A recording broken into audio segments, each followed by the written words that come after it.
Hello everybody and welcome to another video, and today we're going to be looking at a band called Polaris. Not heard of them before. The actual word is familiar, but I've never heard of the band before, so obviously did a little bit of research on them. And Polaris is an Australian metalcore band. The band consists of Jamie Hales on vocals, guitarists Ryan Sue and Rick Schneider, and bassist Jake Steinhauser, and drummer Daniel Fernari, I think.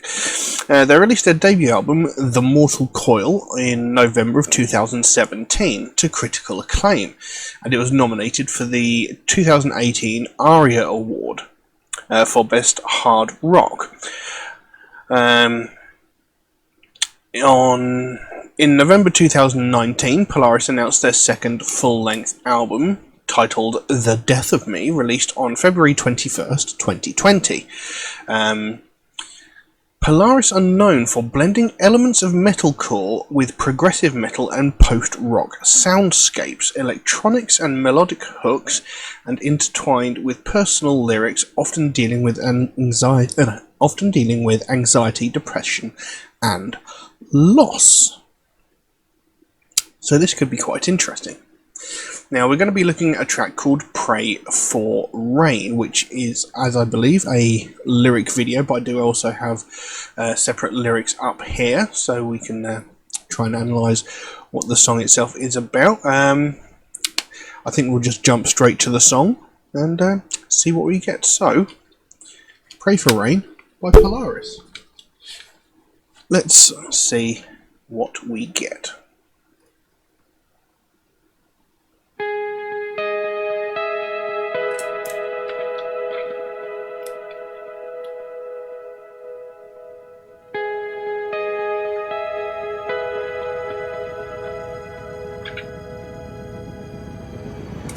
The mantle of the heart, a river flows inside.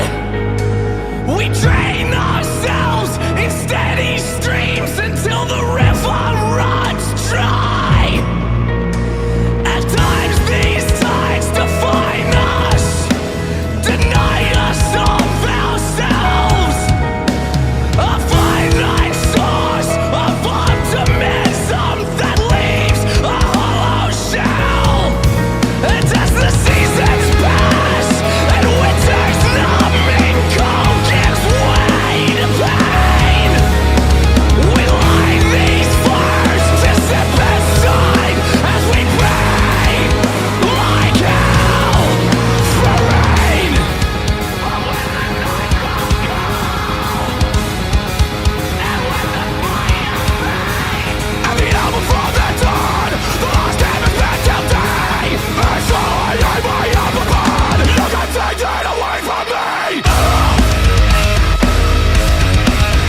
Well, I'm not really sure what to think of that. I mean, it started off really cool, you know, musically it sounded really good, you know, it was very, very interesting, and then those vocals came in, and I don't know, I don't think the vocal style is right for the actual song and the music, if that makes sense. I mean, okay, they're trying to do something different and interesting, and it is definitely different and interesting, you know, mixing metalcore with prog and that sort of stuff. And, you know, it's very evident here that there is a very heavy prog metal influence going through this piece of music. But I don't necessarily think that the vocal style works well with it. You know, it's not terrible, but I don't know, I just think they could have probably used a different vocal style and it would have sounded a lot better. Because I love the words to the song itself. I think it's a brilliantly written song.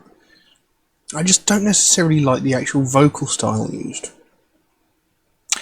As for the actual meaning of the song, I'm not entirely sure. Because parts of it seem to suggest, like, you know, pushing yourself really hard and essentially praying for rain to sort of, you know, being a sort of a relief that follows, you know, from pushing yourself too hard, burning yourself out. You pray for rain and that sort of soothes and calms and sort of thing. That's what parts of it seem to suggest. But in other parts, you know, I'm not entirely sure. You know, in other parts it sounds like, you know, using the rain to extinguish anger. You know, so I'm not 100%, but I do like the way that the song is written. I like some of the wording that they've used. And it goes, at the mantle of the heart, a river flows inside. We drain ourselves in steady streams until the river runs dry. See, now that's a bit that sort of suggested to me, you know, pushing yourself really, really hard, you know, sort of wearing yourself out, you know. It says we drain ourselves in steady streams until the river runs dry, you know. So, you know, we keep going and going and going until we've got nothing else left to give. So, you know, you pray for rain to sort of replenish yourself, as it were. Anyway, it carries on. At times these tides define us and deny us of ourselves, a finite source of optimism that leaves a hollow shell. And as the seasons pass and winter's numbing cold gives way to pain, we light these fires to sit beside as we pray like hell for rain. So, you know, those first few lines, it sort of suggests to me, you know, talking about sort of, you know, wearing yourself thin, you know, sort of, you know, the river running dry because you've got nothing more to give, so you pray for rain to sort of replenish you, to fill you up again, so you can keep going. You know, that's kind of what it suggested to me at the beginning. Anyway, carried on. But when the night grows cold and when the fire fades, at the hour before the dawn the last embers burn till day. It's all I hang my hope upon, and you can't take that away from me. And that's just the intro to the song, before I actually get into the verse, which goes, every morning in the mirror I see my worst enemy reflected in me, because I'm a born unbeliever, a cynical soul, and I can only trust as far as I can see. So he wakes up in the morning and sort of sees himself in the mirror and he doesn't like what he sees, you know, he's his own worst enemy. You know, so, you know, he's constantly maybe trying to prove that he is not how he sees himself, possibly? Not sure. And it goes into the chorus. Every time I close my eyes, I'm who I used to be. I never thought I'd feel so cold until the fire faded out in me. I've never felt so cold. So this is where the sort of suggestion of the song changes. You know, I said earlier maybe he's talking about like praying for rain to extinguish anger, you know, to sort of extinguish a flame of anger, as it were. And that's where, you know, what the chorus here suggests, every time I close my eyes, I'm who I used to be. I never thought I'd feel so cold until the fire faded out in me. So he doesn't like who he sees, he doesn't like who he was, and every time he closes his eyes, he sees that horrible person that he perceived himself to be. I don't know. Anyway, goes into the next verse. Such sacrifice for so little to show. To learn these lessons I never wanted to know, that we will all die alone. And how my blood remains on the tip of the blade as it severs the flesh from the bone. So far beyond the below, I was there when they sowed the seed, I was there when the rats came out to feed, and when the rain came, it extinguished the flame in me. So then again, when the rain came, it extinguished the flame in me, so did it sort of quell his anger, did it sort of calm him, did it? I'm really not sure where the song goes. Anyway, it goes into a bridge, and as I slept, the seeds of doubt were sown. I tore my heart apart for this, in hope my light would grow. And I dreamt about a place where all our virtue could withstand. I woke in fright, appalled to find the blood was on my hands. And then it goes back into that chorus, but every time I close my eyes, I'm who I used to be. I never thought I'd feel so cold until the fire faded out in me. I've never felt so cold, and that's the last line of the song. So I'm not 100% clear on what the song itself is about. It could just be because I'm so hideously sleep deprived. I've been suffering severely with insomnia for the last couple of weeks, which is why I haven't been releasing so many videos, because I'm just constantly shattered, and I haven't slept in at least 36 hours as of this point, so I'm absolutely shattered. So I might not be able to fully read into the meaning of this song, so I might be completely missing it. But anyway, for the actual performance itself, like I said, I liked the music, although it did get a bit what I refer to as fret wanky towards the end of the song, where progressive music becomes needlessly overly complicated, and it just sounds like they're just making a noise for the hell of it. It got a bit like that towards the end, but I still liked it for the most part. I just really don't think the vocal style works well. But that's just my personal opinion, that's just me. Obviously, many other people like it, otherwise, they wouldn't be so popular, and they wouldn't be, releasing a second album, they wouldn't have a critically acclaimed album out. So, obviously people do like it, but I don't know, the vocal style for me doesn't work with the style of the music and the actual lyrical content, because I love the way the song's written. I think it's, if that had been sung in a different way, it would have been brilliant. But, I do also find that metalcore vocals do tend to all sound pretty much of a muchness. You could probably interchange any metalcore vocalist and it would just sound the same to me. Because it's a whole bunch of shouting, and then there's the clean vocals, and every single one of them, the bands that I've listened to, all seem to have the exact same style, and they all sound very, very similar. So, but again, that's just my personal opinion. Everybody's got a different opinion on that. So don't come shouting and screaming at me, going, I don't know what I'm talking about. That is just my personal opinion. That's just the way it seems to me. But yeah, I can't really think of much else to say about that, so I'm going to leave that as it is for the time being. Now, if anybody would like to suggest a track for me to react to, then please do so. By all means, you can drop a comment in the comment section below, or message me through my Facebook or my Instagram, or you can even message me through my Patreon, where you could also help to support this channel, which would be of a huge help to me. Help support this channel. There is a option on Patreon where you can get your suggestion jumped to the front of the queue should you so desire. There are a couple of limitations on how often you can do that, however, and that's just to be fair to people who suggest tracks through regular means such as YouTube comments, Facebook and Instagram messages, etc.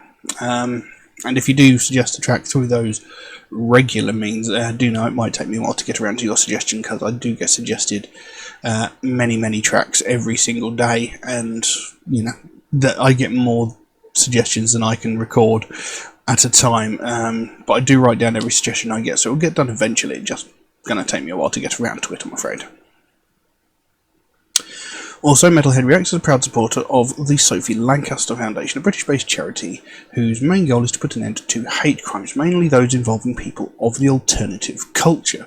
And it's something I believe in very, very strongly. Now, hate crimes is a big, hot topic at this precise moment, especially revolving around racism, and that's understandable, because there is a hell of a lot going on at the moment in that, in that area. But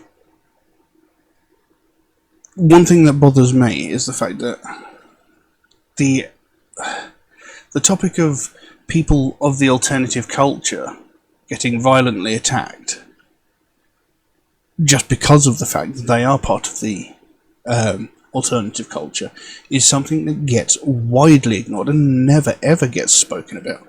And that's something that I think really, really needs to change, because it is a very real problem that gets widely ignored. All over the world, every single day, people from the alternative culture are getting violently attacked just purely for the fact that they are part of the alternative culture. And we're not talking about like insults thrown from afar or being shoulder barged as they walk down the street. We're talking about real violent crimes where people are getting hospitalized with, severe injuries, sometimes broken bones, sometimes even life-threatening injuries from these attacks.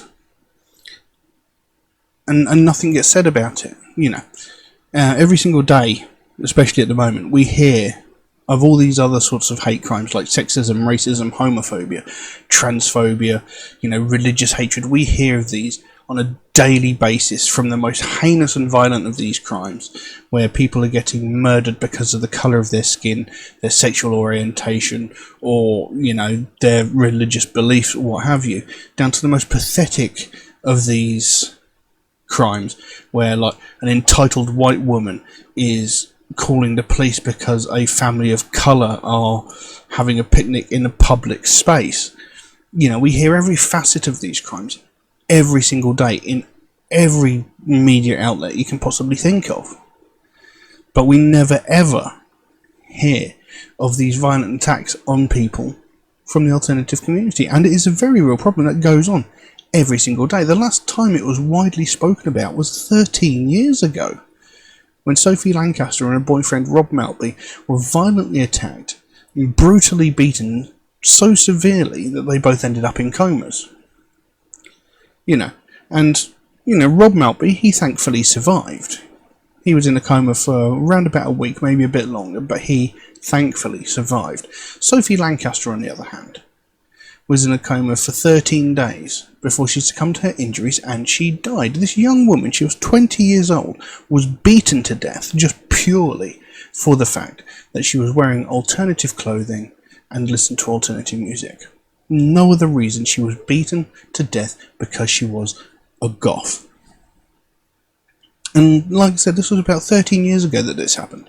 And that was the last time there was any widespread coverage of this happening. But I can guarantee you, in fact, I know that in those 13 years since that happened, there have been hundreds, if not thousands, of cases of people from the alternative culture being attacked in very similar fashion. In fact, only a couple of years ago, maybe 2 years ago, up in Glasgow, there was a young woman who was violently attacked as she was walking home from a charity event that she was hosting. And she was brutally attacked twice by the same group of people because of the fact that she was wearing, alternative clothing, for the fact that she listened to alternative music. But did we hear about this in the widespread media? No, we didn't. Why? She wasn't killed, like Sophie Lancaster was. And that is disgusting. We shouldn't have to wait for someone to lose their life before we start talking about this sort of thing. You know, we shouldn't have to wait for someone's death before this becomes a subject of discussion. You know, it needs to change. You know, because what happened to Sophie Lancaster, you know, we can never allow that to ever happen again. It should never, ever have happened in the first place. But something needs to be done to put a stop to these violent attacks. I've been a victim of these attacks many, many times. Many of my friends have. Many members of my family have.